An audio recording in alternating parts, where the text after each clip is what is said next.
আমি এক যুদ্ধের ডাক দেওয়ার জন্য এসেছি। জুলাই বিপ্লবে তোমাদের রক্ত হারানোর কারণে, তোমাদের চোখ হাতের হারানোর কারণে, তোমাদের পা হাত হারানোর কারণে আমরা দ্বিতীয় স্বাধীনতা পেয়েছি। আমি মুক্ত হয়েছি আয়নাঘর থেকে, আবার ফিরে পেয়েছি আমাদের গণতান্ত্রিক অধিকার। কিন্তু আমরা দেখতে পাচ্ছি যে জুলাই সনদের দোহাইতে হা ভোটের জন্য ক্যাম্পেইন যারা করেছে, এখন জুলাই সনদকে হাইজ্যাকের ষড়যন্ত্র চলছে। সময় আসছে, আবার কোমর বাঁধতে হবে, আবার তৈরি হতে হবে, সরব হতে হবে ক্লাসরুমে, সরব হতে হবে ফেসবুকে, টুইটারে, ইনস্টাগ্রামে, যদি প্রয়োজন হয় আবার রাস্তায় নেমে আনতে হবে। কিন্তু আমরা জান দেব, কিন্তু জুলাই দেব না ইনশাআল্লাহ। গত রমজানে আমাদের সাথে শহীদ ওসমান হাদি ভাই ছিলেন। এই রমজানে শহীদ ওসমান হাদিকে আল্লাহ শহীদ হিসেবে কবুল করেছেন। আমরা আর কোন হাদি ভাইয়ের রক্ত চাই না।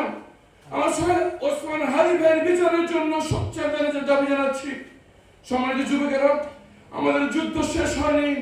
আবু সাঈদ মুগ্ধ শেষ হয়নি এই যুদ্ধ।